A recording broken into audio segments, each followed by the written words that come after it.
خوبصورت اداکارہ ابھی وہ دروازے کو پھیلانے ہی والی تھی کہ پیچھے سے آواز آئی، رمشا۔ اس نے بہ رکھا ہوا قدم واپس لیا اور آواز کی طرف مڑ گئی۔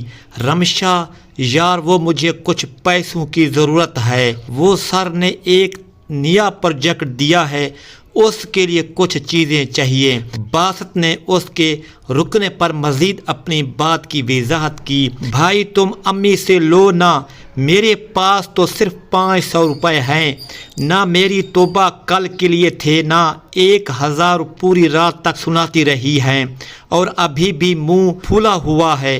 اچھا یہ تم لو، مگر مجھے کچھ دور تک چھوڑ آؤ، مجھے آج کچھ زیادہ ہی دیر ہوئی ہے۔ وہ رمشا بائک نما لے کر گیا ہے، اس کی امی کی طبیعت خراب ہوئی تھی کل رات۔ اف باسط میں کیسے؟ رمشا آپ ایسا کریں، بڑی سڑک تک جاؤ، وہاں اس وقت رکشے ملتے ہیں اور مجھے دیر ہو رہی ہے، میرے دوست انتظار کر رہے ہیں۔ پروجیکٹ میں زیادہ دن نہیں ہے، اور ہاں جیسے ہی مجھے جاب مل جائے گی آپ کے سارے قرضے اتار دوں گا۔ بس آپ کل کی طرح بریانی لانا نہ بھولیے گا، اور اس کے ساتھ ہی یہ جا باسط بات سن میرے پاس مزید۔ اس نے کہنا چاہا مگر وہ کب کا جا چکا تھا۔ اس نے بے بسی سے انگارہ برستے سورج کو دیکھا اور پھر اپنے پھٹے پرانے جوتوں کو دیکھا اور واپس پلٹا ہوا قدم دہلیز کے اس پار رکھ کر تیز تیز مگر احتیاط سے جانے لگی۔ تمام راستے خالی، رکشے آتے جاتے، کچھ تو اس کے پاس رک بھی جاتے، مگر آج پھر اس کی جیب قربان ہو چکی تھی۔ اس نے اپنے جوتوں کو بے بسی سے دیکھا جو پسینے سے گیلے ہو چکے تھے۔ وہ کمزور نہیں پڑنا چاہتی تھی، وہ ایک اداکارہ تھی، اپنی جذبات کو چھپانے کا ہنر جانتی تھی، مگر کبھی کبھار تھوڑا سا رونا بہتر ہوتا تھا۔ اپنے دل کو ہلکا کر کے مزید بوجھ کو اٹھانے کے لیے تیار کرنا بہتر ہوتا تھا، ایسا وہ سوچتی تھی۔ ابھی بھی پینے اور آنسو کے قطرے ایک ساتھ بہتے دیکھ کر وہ سوچ رہی تھی کہ زندگی مذاق تھوڑی ہے، پاؤں گیلے کیے بغیر سمندر تو پار کیا جا سکتا ہے، مگر آنسو بہائے بغیر زندگی نہیں۔ اسے یوں ہی اپنا پچھلا سال یاد آیا جو اس سے بھی سخت اور گھٹن تھا۔ وہ ایک معمولی اداکارہ تھی، کبھی کوئی نوکرانی یا 2-3 منٹ کا بے نام کردار کا رول مل جاتا تو دھکے کھاتے کھاتے گھر چل پڑتا، مگر چند ہفتوں سے حالات بے تحاشا خراب تھے۔ اسے کئی ہفتوں سے کوئی رول نہیں ملا تھا، بات فاقوں تک آ چکی تھی۔ ڈائریکٹروں کے خوشامدوں سے لے کر ہر ایک شخص جو اسے لگ رہا تھا کہ صاحب اختیار ہے کہ منتیں کی مگر کچھ نہ بنا، بلکہ اب تو اسے اندر جانے نہیں دیا جاتا تھا۔ اس طرح وہ ایک دوپہر دل ہلکا کر کے آ رہی تھی کہ اسے اس کی بچپن کی دوست تمنا مل گئی۔ تمنا رمشا کی کام کی دوست تھی جو اس کی طرح ہی چھوٹے موٹے رول کر کے زندگی کھینچ رہی تھی۔ اس کے چہرے پر اطمینان دیکھ کر رمشا کو تعجب ہوا تو آہستہ سے پوچھ لیا، تمنا کہیں کام وام لگ گیا ہے تمہارا؟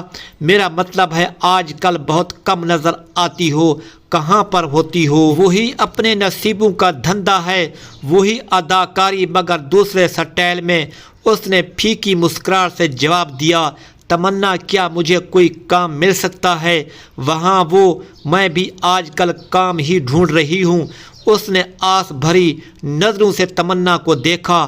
ہاں کیوں نہیں، تم بھی تو اداکارہ ہو، مگر کیا؟ رمشا نے جلدی سے پوچھ لیا، شاید وہاں کی اداکاری پسند نہ آئے۔ تمنا کی بات سن کر رمشا تھوڑی سی مسکرا گئی۔ جب بھوک سے رات کو نیند نہ آئے، صبح ناشتے میں نلکے کا گرم کڑوا پانی ہو، دوپہر کو گھر لوٹو تو آس بھری نگاہیں یکدم پلٹ کر مایوسی کا ابادہ اوڑھ کر سارا قصور تمہارے سر ڈال دے، تو پھر اس نے ذرا توقف کے بعد گہرا سانس لیا۔ حرام و حلال، پسند ناپسند، ٹھیک اور غلط بھول کر بندہ صرف پیسے کا پوچھتا ہوتا ہے، صرف پیسے کا حوالہ دیں دین کی چراغ کی طرح اس کی ساری پریشانیاں ختم کر لیتی ہے۔ ٹھیک کہتی ہو، تمنا نے اس کو دیکھے بغیر کہا۔ میری امی کہتی تھی کہ امیر ہمیشہ امیر اور غریب ہمیشہ غریب اس لیے ہی رہتا ہے کہ امیر حرام و حلال اور ٹھیک و غلط کی جھنجھٹ میں نہیں پڑتا اور غریب ان جھنجھٹوں میں پڑھ کر سدا کا غریب رہ جاتا ہے۔ خیر، تم کل صبح 7:15 بجے اسٹیشن پہنچ جانا، میں مالک سے تمہاری پہچان کروا دوں گی۔ بہت بہت شکریہ تمنا، تم نے میرا اتنا بڑا مسئلہ حل کر دیا۔ کوئی بات نہیں، بس تم وقت پر پہنچ جانا، میں آ جاؤں گی وقت پر، مگر مجھے کام تو مل جائے گا۔ ہاں ہاں بالکل، کام کی فکر مت کرنا۔ اگلے دن مالک سے مل کر کام کے بارے میں جان کر اسے جھٹکا تو لگا، مگر یہ بھوک کے جھٹکے سے معمولی جھٹکا تھا، سو وہ سنبھل گئی اور اسی دن کمائی پر لگ گئی۔ اس کی کمائی کا 40% اسے ملنا شروع۔ دن میں اس کی کمائی کم تھی، لیکن بہت جلد وہ کام سیکھ گئی اور جلد ہی کافی کمانے لگی۔ اب تو مالک بھی اس کی تعریف کرتا تھا۔ اپنی مطلوبہ جگہ پہنچ کر اس نے پچھلے سال کی یادیں واپس رکھ دیں اور بنگلے کے اندر داخل ہو گئی۔ اس کی سانسیں بے حال ہو چکی تھی اور گرمی اور پسینے سے برا حال تھا۔ سب کام والے اپنے کام پر جا چکے تھے۔ وہ اندر آئی تو شاہکار جو میک اپ آرٹسٹ تھا اپنی چیزیں سمیٹ رہا تھا۔ ارے رمشا، آپ اس وقت؟ اس نے گھڑی کی طرف دیکھا۔ شاہ بھائی، پانی پلا دو۔ وہ شاہکار نے جلدی سے گلاس بھرا پانی اسے پلا دیا۔ ایک ہی سانس میں پانی کا گلاس خالی کر کے اس نے سانسیں سمیٹ لیں۔ آپ ٹھیک تو ہو رمشا؟ ایسا لگ رہا ہے پیدل آئی ہو۔ دو نہیں شاہ بھائی، بس ویسے ہی دیر ہو گئی۔ آپ جلدی سے مجھے تیار کر دیں، ویسے بھی کافی دیر ہو چکی ہے۔ اگر آج طبیعت ٹھیک نہیں تھی تو چھٹی کر لیتی نا۔ میں بالکل ٹھیک ہوں۔ وہ اٹھ کر ڈریسنگ ٹیبل کے پاس بیٹھ گئی۔ شاہکار نے دوبارہ سے اپنا کیس کھولا اور جلدی جلدی رمشا کا میک اپ کرنے لگا۔ 2 منٹ بعد رمشا بالکل تیار تھی۔ وہ اٹھ گئی اور لاکر سے اپنا مخصوص لباس اٹھا کر واش روم میں چلی گئی۔ تھوڑی دیر بعد وہ نکل آئی۔ شاہکار ابھی تک کھڑا تھا۔ آپ جائیں شاہ بھائی، میں چلی جاؤں گی، تمہیں مال روڈ تک چھوڑ آتا ہوں، وہاں کوئی میلہ سجا ہے، آپ کی اچھی کمائی ہو جائے گی۔ بھائی شکریہ، میں خود چلی جاؤں گی، اس نے نظریں چراتے ہوئے کہا۔ باتیں نہ بناؤ، ویسے بھی آدھا دن گزر چکا ہے، کہاں پھر رکو گی؟ میں آپ کو دوسرے راستے پر لے جا کر چھوڑ آؤں گا۔ چھوڑ آؤ۔ وقت کو دیکھ کر اسے شاہکار کی بات ماننی پڑی۔ اچھے سے چادر اوڑھ کر وہ اس کے ساتھ بیک پر بیٹھ گئی۔ واقعی میلے میں کافی رونق تھی۔ وہاں سے کچھ دور ہی اس نے چادر اتار کر تھیلے میں رکھ دی اور کمائی پر لگ گئی۔ بہت تیزی سے پوشیدہ تھیلا پیسوں کے توڑے نوٹوں سے بھرنے لگا تو اس کا دل خوشی کے مارے اچھلنے لگا۔ شام کے سائے پھیلنے لگے تو اس نے واپسی کا راستہ لیا۔ 2-3 بار پولیس نے روکنے اور تلاشی لینے کی کوشش کی، مگر وہ مالک کا بلیو پاس انہیں دکھاتی تو وہ لوگ کمپنی کا نام سنتے ہی پیچھے ہٹ جاتے۔ وہ جانتی تھی مالک شہر کا سرگرم مافیا ہے اور پولیس کو ہر ماہ اچھی خاصی رقم بطور نوالا ملتی ہے۔ اس کا بلیو پاس نہ صرف اس کی پولیس سے حفاظت کرتی تھی بلکہ شہر کے گنڈوں سے بھی اس کو بچاتی تھی۔ بے خبر ہے تو صرف معصوم شہری، مالک سے کہنا کبھی محفل میں ہمیں بھی دعوت دینا۔ ایک پولیس والے نے پیچھے سے آواز لگائی۔ اس کی انسنی کر کے آگے بڑھ گئی۔ 7 بجے کی نکلی، شام کا اندھیرا گہرا ہونے کو تھا۔ پیٹ میں مزید برداشت کرنے سے انکار کیا تو وہ ایک سموسے کے ٹھیلے کی طرف بڑھ گئی۔ بھائی صبح کی بھوکی ہوں، اللہ کے نام پر ایک سموسہ کھلا دے، اللہ تیرے مال کو عیال میں برکت ڈال دے۔ سموسے والے نے ایک اچٹنی نظر اس پر ڈال دی اور اخبار کے ایک ٹکڑے پر سموسہ رکھ کر اس کے سامنے رکھ دیا۔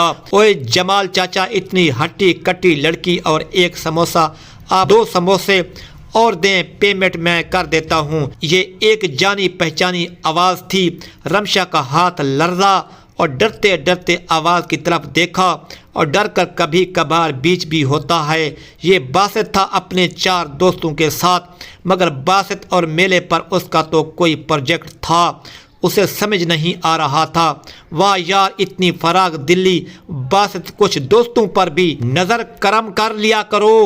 ایک لڑکے نے باسط کے کندھے پر ہاتھ رکھتے ہوئے کہا، تم بھی نانمان، کل ہی تو اتنا بڑھیا پنچ کروا دیا تھا۔ دوسرے لڑکے نے ہنس کر نعمان کو ٹوکا، ارے نہ لڑو آپس میں، جتنے سموسے کھانے ہیں کھاؤ۔